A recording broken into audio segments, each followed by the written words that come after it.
ದಾವಣಗೆರೆ ಜಿಲ್ಲಾ ಬಿಜೆಪಿ ನೇಕಾರ ಪ್ರಕೋಷ್ಠದಿಂದ ಮಾರ್ಚ್ 29ರಂದು ಬೆಳಗ್ಗೆ 10 ಗಂಟೆಗೆ ನಗರದ ಎಸ್ಕೆಪಿ ರಸ್ತೆಯಲ್ಲಿರುವ ಮಾರ್ಕಂಡೇಶ್ವರ ಸಮುದಾಯ ಭವನದಲ್ಲಿ ಸಭೆಯನ್ನು ಹಮ್ಮಿಕೊಳ್ಳಲಾಗಿದ್ದು, ಈ ಸಭೆಗೆ ಬಿಜೆಪಿ ರಾಜ್ಯಾಧ್ಯಕ್ಷ ಬಿವೈ ವಿಜೇಂದ್ರ ಆಗಮಿಸಲಿದ್ದಾರೆ ಎಂದು ಪ್ರಕೋಷ್ಠದ ಸಂಚಾಲಕ ಗುಬ್ಬಿ ಬಸವರಾಜ್ ತಿಳಿಸಿದರು. ಸುದ್ದಿಗೋಷ್ಠಿಯಲ್ಲಿ ಮಾತನಾಡಿದ ಅವರು, ಮಾಜಿ ಸಂಸದ ಜಿಎಂ ಸಿದ್ದೇಶ್ವರ್, ಮಾಜಿ ಸಚಿವರಾದ ಎಸ್ಎ ರವೀಂದ್ರನಾಥ್, ಎಂಪಿ ರೇಣುಕಾಚಾರ್ಯ ಸೇರಿದಂತೆ ಜಿಲ್ಲೆಯ ಅನೇಕ ಬಿಜೆಪಿ ಮುಖಂಡರು ಈ ಸಭೆಯಲ್ಲಿ ಭಾಗವಹಿಸಲಿದ್ದಾರೆ ಎಂದರು. ನೇಕಾರ ಸಮುದಾಯದವರು ಇಡೀ ರಾಜ್ಯಾದ್ಯಂತ 70 ಲಕ್ಷ ಜನ ಇದ್ದು 28 ಒಳಪಂಗಡಗಳಲ್ಲಿ ಗುರುತಿಸಿಕೊಂಡು ಕೆಲಸ ಮಾಡುತ್ತಿದ್ದಾರೆ. ನೇಕಾರ ಸಮಾಜಕ್ಕೆ ಸಿದ್ದರಾಮಯ್ಯ ಸರ್ಕಾರ ಕನಿಷ್ಠ ಸವಲತ್ತುಗಳನ್ನು ನೀಡುತ್ತಿಲ್ಲ. ಬಿಜೆಪಿ ಸರ್ಕಾರ ಇದ್ದಾಗ 54 ಶೋರೂಮ್ಗಳು ನಡೆಯುತ್ತಿದ್ದವು. ಕಾಂಗ್ರೆಸ್ ಈಗಾಗಲೇ 48 ಶೋರೂಮ್ಗಳನ್ನು ಮುಚ್ಚಿದ್ದು, ಕರ್ನಾಟಕ ಕೈಮಗ್ಗ ಅಭಿವೃದ್ಧಿ ನಿಗಮವನ್ನು ಕಾಂಗ್ರೆಸ್ ಮಾರಾಟ ಮಾಡಲು ಹೊರಟಿದೆ ಎಂದು ಆಕ್ರೋಶ ವ್ಯಕ್ತಪಡಿಸಿದರು. ನೇಕಾರ ಅಭಿವೃದ್ಧಿ ನಿಗಮ ಘೋಷಣೆಯಾಗಿ ಇದುವರೆಗೂ ಒಂದು ಕಚೇರಿಯನ್ನು ತೆರೆಯಲು ಆಗಿಲ್ಲ. ಮುಂಬರುವ ದಿನಗಳಲ್ಲಿ ನೇಕಾರ ಸಮಾಜ ಒಂದಾಗಬೇಕು ಎಂಬ ಉದ್ದೇಶದಿಂದ ಸಭೆಯನ್ನು ಹಮ್ಮಿಕೊಳ್ಳಲಾಗಿದೆ ಎಂದರು. ಸುದ್ದಿಗೋಷ್ಠಿಯಲ್ಲಿ ಶ್ರೀನಿವಾಸ್, ಹನುಮಂತಪ್ಪ, ಶೋಭಾ ಬಸವರಾಜ್, ಜಿಲ್ಲಾ ಮಹಿಳಾ ಘಟಕದ ಪ್ರಧಾನ ಕಾರ್ಯದರ್ಶಿ ಸಾಕಮ್ಮ, ಬಿಜೆಪಿ ಮುಖಂಡ ಮುಕುಂದಪ್ಪ, ಹನುಮಂತಪ್ಪ ಎಸ್ಒಜಿ ಸೇರಿದಂತೆ ಇತರರಿದ್ದರು. ರಾಮನವಮಿಯ ಶುಭಾಶಯಗಳನ್ನು ಹೇಳ್ತಾ, ಇವತ್ತು ದಾವಣಗೆರೆ ಜಿಲ್ಲಾ ನೇಕಾರರ ಪ್ರಕೋಷ್ಠದ ವತಿಯಿಂದ ಭಾನುವಾರ ಬೆಳಗ್ಗೆ ಒಂದು ನೇಕಾರರ ಸಭೆಯನ್ನು ಶ್ರೀ ಮಾರ್ಕಂಡೇಶ್ವರ ಸಮುದಾಯ ಭವನದಲ್ಲಿ ನಾವು ಕರೆದಿದ್ದೇವೆ. ಈ ಸಭೆಗೆ ಕರ್ನಾಟಕ ರಾಜ್ಯ ಬಿಜೆಪಿಯ ಅಧ್ಯಕ್ಷರಾದಂಥ ಶ್ರೀ ವಿಜೇಂದ್ರ ಅವರು ಬರೋರಿದ್ದಾರೆ. ಹಾಗೆಯೇ ನೇಕಾರ ಸಮುದಾಯಗಳ ಒಕ್ಕೂಟದ ಸಂಸ್ಥಾಪಕ ಅಧ್ಯಕ್ಷರಾದಂಥ ಶ್ರೀ ಎಂ ಡಿ ಲಕ್ಷ್ಮೀನಾರಾಯಣರವರು ಬರೋರಿದ್ದಾರೆ. ಪ್ರಸ್ತುತ ರಾಜ್ಯ ನೇಕಾರ ಪ್ರಕೋಷ್ಠದ ರಾಜ್ಯ ಸಂಚಾಲಕರಾದಂಥ ಶ್ರೀಯುತ ಸೋಮಶೇಖರ್ ಟಿ ಅವರು ಬರೋರಿದ್ದಾರೆ. ಅದರ ಜೊತೆಗೆ ದಾವಣಗೆರೆಯ ಎಲ್ಲ ಹಿರಿಯ ಬಿ ಜೆ ಪಿ ನಾಯಕರುಗಳಾದಂಥ ಮಾಜಿ ಸಂಸದರಾದಂಥ ಸಿದ್ದೇಶಣ್ಣರವರು ಬರೋರಿದ್ದಾರೆ. ರವೀಂದ್ರನಾಥ್ ಸಾಹೇಬರು, ರೇಣುಕಾಚಾರ್ಯ ಅವರು, ನವೀನ್ ಕೆ ಎಸ್ ಅವರು, ಮಾಡಾಳು ವಿಪಣ್ಣನವರು, ರಾಮಚಂದ್ರಪ್ಪನವರು, ಲಿಂಗಣ್ಣ, ಸುಧಾ ಜಯರುದ್ರೇಶು, ಡಾಕ್ಟರ್ ಎಚ್ ಶಿವಯೋಗಸ್ವಾಮಿ, ಶ್ರೀಯುತ ಶಿವಲಿಂಗಪ್ಪ, ಎಲ್ ಎನ್ ಕಲ್ಲೇಶ್, ಹೆಚ್ಚಾಗಿ ದಾವಣಗೆರೆ ಜಿಲ್ಲಾ ಉಸ್ತುವಾರಿಗಳನ್ನು ನೋಡ್ಕೊಳ್ತಾ ಇರತಕ್ಕಂಥ ಮೇಘರಾಜ್ ಅವರು ಬರ್ತಾ ಇದ್ದಾರೆ. ಹಾಗೆಯೇ ಜಿಲ್ಲಾ ಅಧ್ಯಕ್ಷರಾದಂಥ ರಾಜಶೇಖರ್ ಅವರು ಸಹಿತನೂ ಸಭೆಯಲ್ಲಿರ್ತಾರೆ. ಮಾಯಕೊಂಡ ಶಾಸಕರಾದಂಥ ಬಸವರಾಜ ನಾಯ್ಕರವರು, ಮಾಜಿ ಶಾಸಕರಾದಂಥ ಬಸವರಾಜ ನಾಯ್ಕರವರು ಸಭೆಯಲ್ಲಿ ಉಪಸ್ಥಿತರಿರ್ತಾರೆ. ಹಾಗಾಗಿ ಹೆಚ್ಚಿನ ಸಂಖ್ಯೆಯಲ್ಲಿ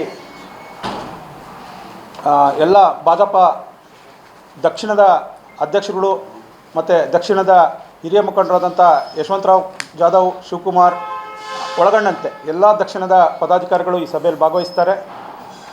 ನಮ್ಮ ಅಪೇಕ್ಷೆ ಇರತಕ್ಕಂಥದ್ದು, ಇವತ್ತು ಯಾಕೆ ಈ ಸಭೆಯನ್ನು ನಾವು ಹಮ್ಮಿಕೊಂಡಿದ್ದೇವೆ ಅಂತಕ್ಕಂಥದ್ದನ್ನ ಒಂದೆರಡು ಮಾತುಗಳಲ್ಲಿ ಮಾತಾಡಲಿಕ್ಕೆ ಇಷ್ಟಪಡ್ತೇನೆ. ಸರ್, ನಮಗೆ ನೇಕಾರ ಸಮುದಾಯ ಅಂತಕ್ಕಂಥದ್ದು ಇಡೀ ರಾಜ್ಯದಾದ್ಯಂತ ಸರಿಸುಮಾರು 70 ಲಕ್ಷದಷ್ಟು ಜನಗಳು ನಾವು ಇಡೀ ರಾಜ್ಯದಲ್ಲಿದ್ದೇವೆ. ದೇವಾಂಗ, ಪಟಸಾಲಿ, ಪದ್ಮಸಾಲಿ, ಕುರುಂಶೆಟ್ಟಿ, ತೊಗಟುವೀರ, ಸೊಗಳುಸಾಳಿ, ಹಟಗಾರ, ಜಾಡ, ಸರಿಸುಮಾರು 28 ಒಳಪಂಗಡಗಳಲ್ಲಿ ನಮ್ಮನ್ನು ನಾವು ಗುರುತಿಸ್ಕೊಂಡು ಕೆಲಸ ಮಾಡ್ತಾಯಿದ್ದೇವೆ. ಸಾಮಾನ್ಯರೇ, ತಮಗೆಲ್ಲರಿಗೂ ತಿಳಿದಿರಬೇಕು, ಪ್ರಸ್ತುತ ಸಿದ್ದರಾಮಯ್ಯ ಸರ್ಕಾರ ಒಂದು ಕನಿಷ್ಠ ಸೌಲಭ್ಯಗಳನ್ನು ಸಹಿತನೂ ನಮ್ಮ ನೇಕಾರ ಸಮುದಾಯಕ್ಕೆ ನೀಡ್ತಾ ಇಲ್ಲ. ಯಾಕೆ ಈ ಮಾತನ್ನು ನಾನು ಹೇಳ್ತಾ ಇದ್ದೇನೆ, ಅಥವಾ ಕಾಂಗ್ರೆಸ್ ಸರ್ಕಾರದ ಮೇಲೆ ಯಾಕೆ ಈ ಮಾತನ್ನು ನಾನು ಆರೋಪ ಮಾಡ್ತಾ ಇದ್ದೇನೆ ಅಂತಕ್ಕಂಥದ್ದಾಯಿತು ಅಂತಂದರೆ, ತಮಗೆಲ್ಲರಿಗೂ ತಿಳಿದಿರಲಿ, ನಮ್ಮವು ಕೈಮಗ್ಗ ಅಭಿವೃದ್ಧಿ ನಿಗಮ ಇದರ ಅಡಿಯಲ್ಲಿ ನಾವೇನು 56 ಶೋರೂಮ್ಗಳನ್ನು 54 ಶೋರೂಮ್ಗಳು ಭಾರತೀಯ ಜನತಾ ಪಾರ್ಟಿ ಸರ್ಕಾರ ಇದ್ದಂಥ ಸಂದರ್ಭದಲ್ಲಿ ಇಡೀ ರಾಜ್ಯದಾದ್ಯಂತ ನಡೀತಾ ಇತ್ತು. ಈ 54 ಶೋರೂಮ್ಗಳಲ್ಲಿ ಈಗಾಗಲೇ 48 ಮುಚ್ಚಿಬಿಟ್ಟಿದ್ದಾರೆ. 48 ಮುಚ್ಚಿ ಉಳಿದಿರ್ತಕ್ಕಂಥ ಶೋರೂಮ್ಗಳು 6 ಅಷ್ಟೇ. ಮತ್ತೊಂದು ಸರಿ ಗಂಭೀರವಾದ ಆರೋಪವನ್ನು ನಾನು ಮಾಡ್ತಾ ಇದ್ದೇನೆ. ಕರ್ನಾಟಕ ರಾಜ್ಯ ಕೈಮಗ್ಗ ಅಭಿವೃದ್ಧಿ ನಿಗಮವನ್ನು ಇವರು ಮಾರಾಟ ಮಾಡಲಿಕ್ಕೆ ಹೊರಟಿದ್ದಾರೆ. ಸ್ಪಷ್ಟವಾದ ನಿಲುವಿದೆ. ನೇಕಾರರಿಗೆ ಇಲ್ಲಿ ಅನ್ಯಾಯ ಆಗ್ತಾ ಇದೆ ಅಂತಕ್ಕಂಥದ್ದನ್ನ ಪ್ರತಿ ಸರಿ ಸಹಿತನೂ ನಾವು ಸಿದ್ದರಾಮಯ್ಯನವ್ರಿಗೆ ಹೇಳ್ಕೊತಾನೆ ಬರ್ತಾ ಇದ್ದೇವೆ, ಆದ್ರೂ ಈ ಕಡೆ ಗಮನ ಹರಿಸ್ತಾ ಇಲ್ಲ. ಅದೇ ರೀತಿ ಮಾರುಕಟ್ಟೆ ಕಲ್ಪಿಸ್ರಿ, ನಾವು ನೇಯ್ದಂಥ ಬಟ್ಟೆಗಳಿಗೆ ಮಾರುಕಟ್ಟೆ ಕಲ್ಪಿಸ್ರಿ ಅಂತಕ್ಕಂಥದ್ದನ್ನ ಹಲವಾರು ಬಾರಿ ನಾವು ಮನವಿ ಮಾಡಿದ್ದೇವೆ ಇಡೀ ರಾಜ್ಯದಾದ್ಯಂತ. ಅವ್ರು ಅದು ಯಾವುದಕ್ಕೂ ಅವ್ರು ಸೊಪ್ಪಾಗ್ತಾ ಇಲ್ಲ.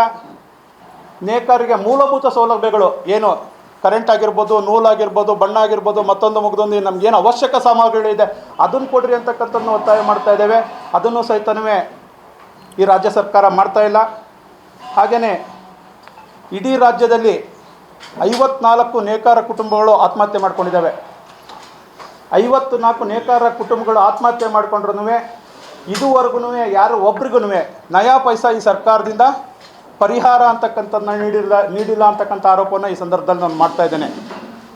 ಸ್ವಾಮಿ, ನಮ್ಮ ಅಪೇಕ್ಷೆ ಇಷ್ಟೇ, ಯಾವುದೋ ಒಂದು ಸಮುದಾಯನ ಓಲೈಸಲಿಕ್ಕೆ 10,000 ಕೋಟಿ ರೂಪಾಯಿಗಳನ್ನು ನೀವು ಅನೌನ್ಸ್ ಮಾಡ್ತೀರಾ.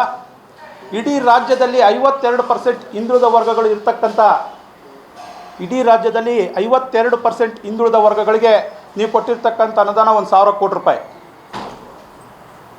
ಯಾಕೆ ಈ ತಾರತಮ್ಯ ಮಾಡ್ತಾ ಇದ್ದೀರಾ ಅಂತಕ್ಕಂಥದ್ದನ್ನು ನಾವು ಈ ಸರ್ಕಾರಕ್ಕೆ ಕೇಳಲೇಬೇಕಾದಂಥ ಸಂದರ್ಭ ಬಂದಿದೆ. ಇದು ಚುನಾವಣೆ ಸಮಯ. ಹಾಗಾಗಿ ನೇಕಾರರು ಅಭಿವೃದ್ಧಿ ನಿಗಮ ಘೋಷಣೆ ಮಾಡಿಬಿಟ್ಟು 3 ವರ್ಷ ಆಯ್ತು ಸ್ವಾಮಿ. ಬಸವರಾಜ ಬೊಮ್ಮಾಯಿ ಅವರು ಇವತ್ತು ದಾವಣಗೆರೆಗೆ ಬರ್ತಾ ಇದ್ದಾರೆ, ಮಾಜಿ ಮುಖ್ಯಮಂತ್ರಿಗಳು. ಅವ್ರು ಘೋಷಣೆ ಮಾಡಿರ್ತಕ್ಕಂಥ ಅಭಿವೃದ್ಧಿ ನಿಗಮಕ್ಕೆ, ಅವ್ರು ಘೋಷಣೆ ಮಾಡಿದಂಥ ಅಭಿವೃದ್ಧಿ ನಿಗಮಕ್ಕೆ ಇದುವರೆಗೂ ಒಬ್ಬರು ಎಮ್ ಡಿಯನ್ನು ನೀವು ಕೊಡಲಿಕ್ಕಾಗಲಿಲ್ಲ. ಒಂದೇ ಒಂದು ಆಫೀಸ್ನ ಓಪನ್ ಮಾಡಲಿಕ್ಕೆ ನಮ್ಗೆ ಅವಕಾಶ ಮಾಡಿಕೊಡ್ತಾ ಇಲ್ಲ. ಇವೆಲ್ಲ ಸಮಸ್ಯೆಗಳ ಜೊತೆಗೆ ಯಡಿಯೂರಪ್ಪನವ್ರ ಕಾಲದಲ್ಲಿ ಮಕ್ಕಳ ವಿದ್ಯಾನಿಧಿ ಅಂತಂದೇಳಿ ನೇಕಾರ ಮಕ್ಕಳ ವಿದ್ಯಾನಿಧಿ ಅಂತಕ್ಕಂಥದ್ದನ್ನ ಪ್ರಾರಂಭ ಮಾಡಿದರು. ಆ ಮಕ್ಕಳ ವಿದ್ಯಾನಿಧಿಯನ್ನು ಸಹಿತ ನೀವು ನಿಲ್ಲಿಸಿದ್ದೀರಾ ಅಂತಕ್ಕಂಥದ್ದಾಯಿತು ಅಂದರೆ ನಮ್ಮ ಪಾಡು ಏನಾಗುತ್ತೆ ಅಂತಕ್ಕಂಥ ಯೋಚನೆಯನ್ನು ಇಟ್ಕೊಂಡು ಮುಂಬರ್ತಕ್ಕಂಥ ದಿನಗಳಲ್ಲಿ ನೇಕಾರರ ಸಮಾಜ ಒಂದಾಗಬೇಕು ಅಂತಕ್ಕಂಥ ಉದ್ದೇಶ ಇಟ್ಕೊಂಡ್ಬಿಟ್ಟು ನಾವು ನಾಳೆ ಸಭೆಯನ್ನು ಕರೀತಾ ಇದ್ದೇವೆ. ಇದಕ್ಕೆ ಹೆಚ್ಚಿನ ನೇಕಾರ ಬಾಂಧವರು ಈ ಸಮಾಜದಲ್ಲಿ ಭಾಗವಹಿಸಬೇಕು ಅಂತಕ್ಕಂಥ ಮನವಿಯನ್ನು ಇಡೀ ದಾವಣಗೆರೆ ಜಿಲ್ಲೆಯ ನೇಕಾರ ಬಾಂಧವರಲ್ಲಿ ನಾವು ಮಾಡ್ಕೊಳ್ತಾ ಇದ್ದೇವೆ. ಶ್ರೀಕಾಂತ್ ಮಾತಾಡ್ತಾರೆ.